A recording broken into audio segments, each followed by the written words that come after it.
Hello and welcome to this webinar. It's Year 11 Opinion Writing, and we are looking at three particular aspects for a specific opinion writing piece. So we're looking at understanding persuasive techniques and audience awareness at the notional grade 5. We're looking at content structure and organization for opinion writing, again at grade 5 level, and thinking about what technical accuracy or VSPG is for grade 5 students. Now, I have to give a really clear warning about grade 5. Grade 5 is a notional grade, which means the exam board decide what grade 5 is, and that changes from year to year because grade boundaries change and they decide what the standards are nationally. So we can't hand on heart say what a grade 5 is. This is a notional grade, but I think that you'll enjoy all of the advice that I have to give you about how to get this kind of secure grade. So we're looking at a very specific assignment, which is more children should get a job before the age of 16. Part-time work teaches valuable skills not learned at school. Write an article for a broadsheet newspaper in which you explain your views on this issue. So we're just trying to make sure that you feel confident that by the end of this session, you will understand the kinds of things you have to do in order to get a grade 5, to secure a grade 5 standard. First thing that we need to think about is being able to pass with flying colours for opinion writing. Now, PASS stands for persuasive techniques, audience awareness, structure and organisation of content, and then SPAG or VSPG. So that's an overview really of what you have to do to pass, and you can see what the PASS stands for, with flying colours for opinion writing. So for grade 5, what does that actually mean? Well, for grade 5, it's consistent. It means that you're not going to make some silly mistakes. You're not going to do anything that's mindless or unnecessary. You're not going to throw in something random or inappropriate. You're going to be consistent. A grade 5 level candidate, notional grade 5 level candidate, is someone who thinks, who plans, who writes, who checks, and if they need to, they go back and rewrite. You're consistently clear.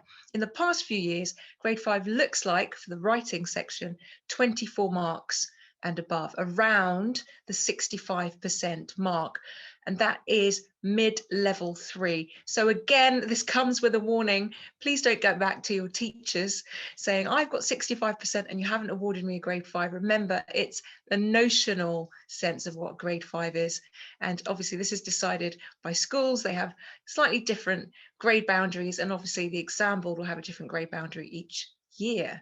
So when you think about the assessment criteria and the mark scheme, grade 5, we think the notional grade 5 is around a level 3. You can see for the marking criteria, the mark scheme, there are 4 different levels. 1 is obviously the lowest and 4 is the highest. And level 3, is up there. So to be a level 3 candidate, you are a fairly strong candidate. And you can see if we're roughly kind of getting at least 24 marks to try to get that grade 5, you need to be at least mid-level 3. Now, you remember that for writing, you're assessed for your content and organization, which is what you say and how you structure your work and the things that you include and the kind of devices and techniques that you use. But you also assessed for VSPG, which is technical accuracy, which is vocabulary, spelling, sentences, and grammar and punctuation.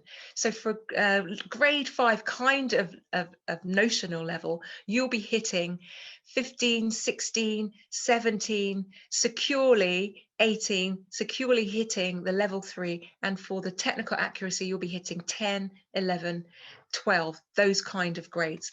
So the first thing is about being aware of your audience. Obviously, the first audience that you need to be aware of is the examiner. That's the person who's going to be assessing you. Your examiner often is your teacher, but the examiner in the end results is the person who will take your script in and have a look at your paper, your writing paper. The examiners work to the mark scheme, and the mark scheme has certain criteria.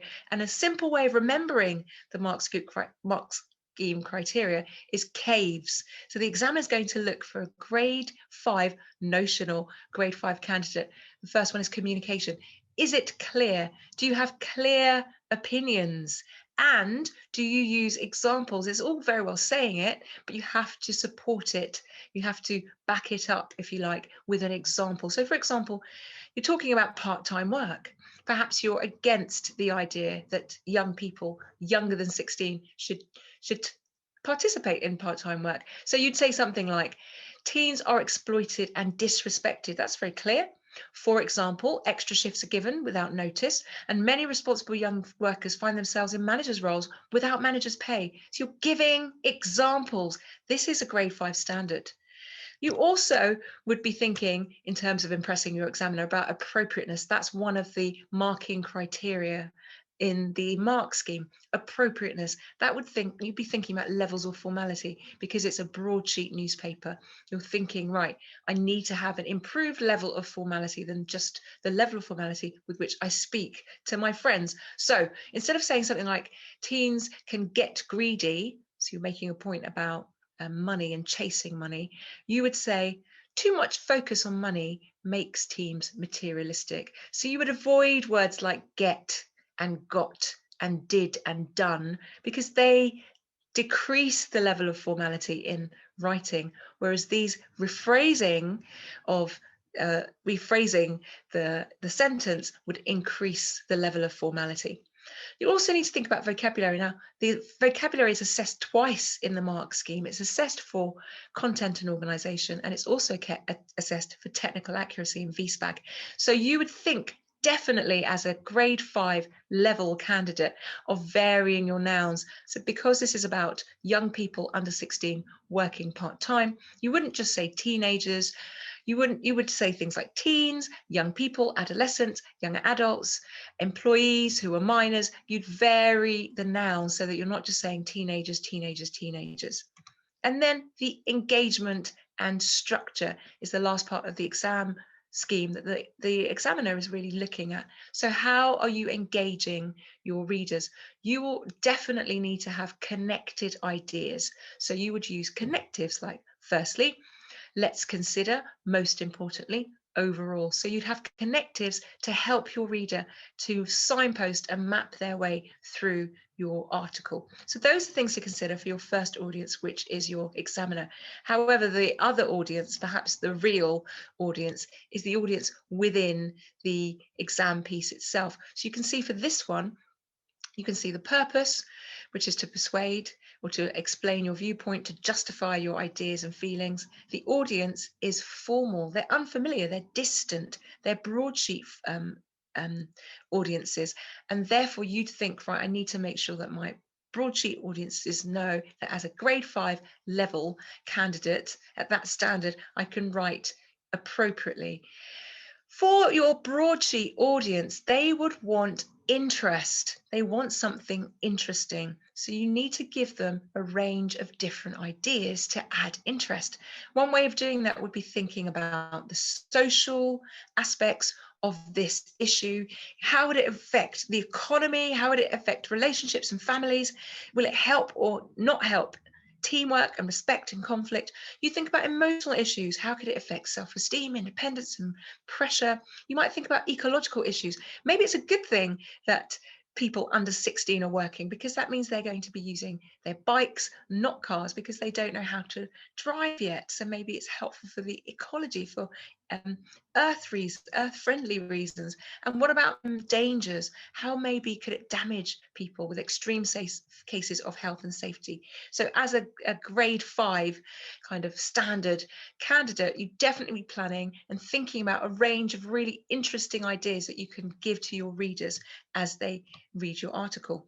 Then you'd be thinking about persuasive techniques. As well as the range of different ideas, you'd be thinking about a range of different techniques. And one way of thinking about this is DeForest.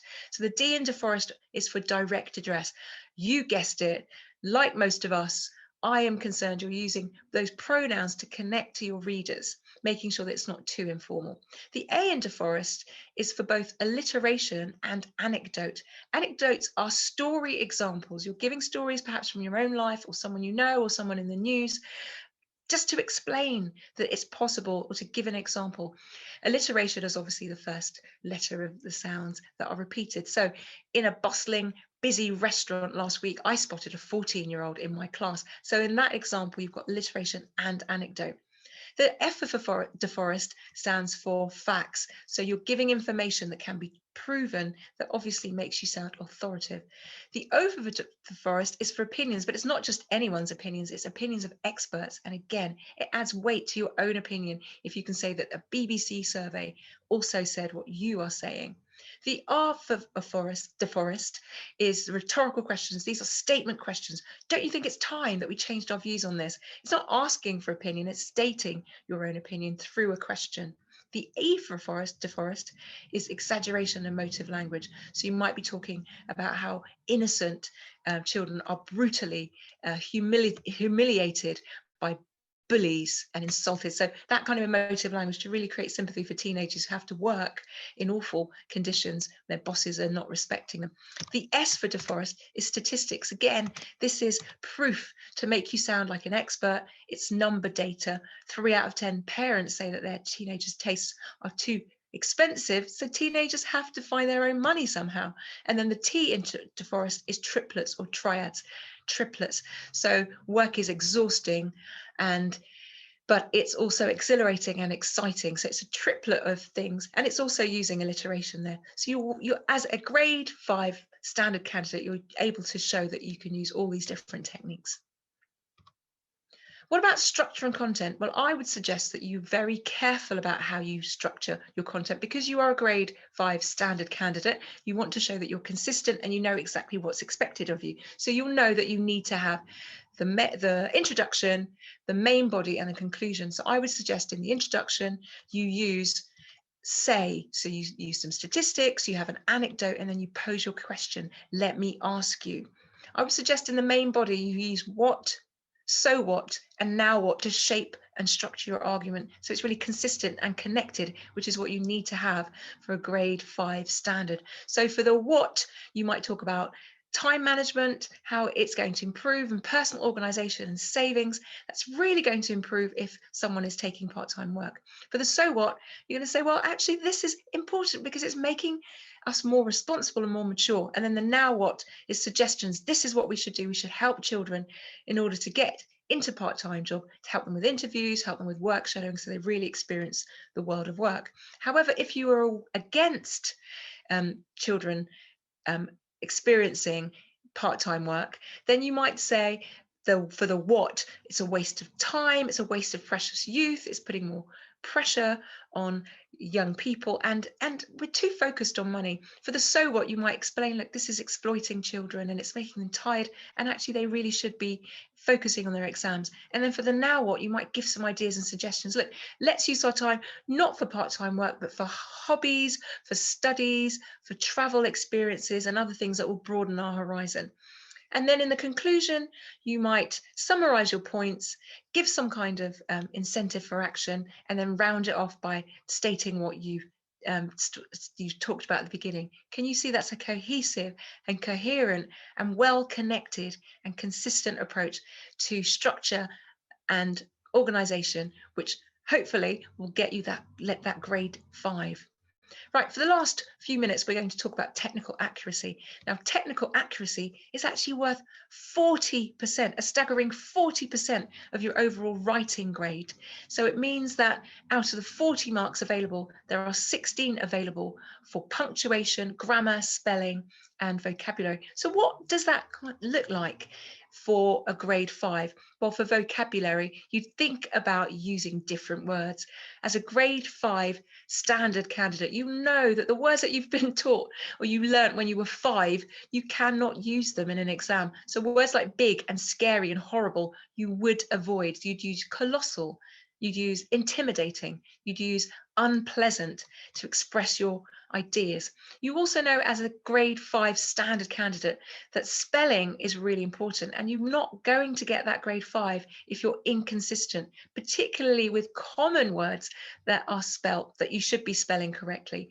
So common homophones or often trip people up, and as a grade 5 standard candidate, you're making sure you learn these spellings so you don't make those unnecessary mistakes. So for example, the first there, you can see that it's the last part is highlighted in purple. It's like the word heir to the throne.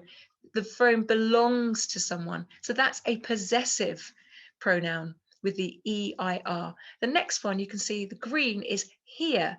So it's about a location or a time. There once was. I will meet you over there. That's that there. And then you can see with the last one, they are, the apostrophe shows that there's a word missing, they are. So really try as a grade 5 level standard candidate to make sure you master those spellings.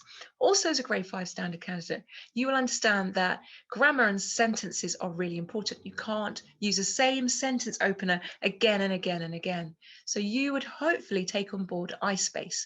So you would start your sentences in lots of different ways to show variety, to show skill, to show technical accuracy and technical flair, and to show your confidence as a consistently accurate writer. So you would use different forms at the beginning of sentences, like participles, ing words, and ed words, like prepositions above, beyond, behind, like similes, like, as, adverbs, excitedly, luckily, unfortunately, and then complex conjunctions, as, although, to vary your sentences so that the opening of your sentences are varied and that the examiner knows that you can really use that grammar effectively. Finally, punctuation, really important. It's absolutely crucial, particularly at grade 5 level, which is in that higher level, which is the band 3, at least mid band 3 is what you're trying to aim for. So as a grade 5 standard candidate, you make sure that your end punctuation is really secure. You are very unlikely to attain a grade 5 for your technical accuracy if you're still not using full stops accurately. So you must use it. The examiner wants to see that you understand sentence demarcation, where one complete thought ends and then another begins. So make sure you are very secure using full stops. Other end punctuation that you must be confident and accurate at using as a grade 5 standard candidate are question marks, exclamation marks, and ellipsis. And you will also be expected as a grade 5 standard candidate to use colons for lists. So you can see that list, complex emotions, the colon, and then you've got the list of the emotions after rage, fear, pride. So those are the punctuation marks for grade 5 standard that you would probably be expected to secure to ensure that you get the grade. Okay, I hope that has helped you. I hope that you understand what I was talking about. The fact that grade 5 is a notional grade, it isn't secure. It does change from year to year, but in the last few years, we can see that it started around the 24 out of 40 mark, which is around the 65%. So you can see that in terms of the mark scheme, which hopefully you're familiarizing yourself, you need to be consistent and you need to be clear, no slip-ups, nothing random or inappropriate for a grade 5. The examiner is looking for clear communication with good examples, for appropriate levels of formality, for varied and formal vocabulary, for clear, engaging ideas that are coherent and work really well together. And you are thinking of planning before you write so that it's interesting. You have a range of different interesting ideas that you can discuss and add examples for throughout. As well as your ideas, you're including a range of different persuasive techniques to make your writing persuasive and really convincing and interesting.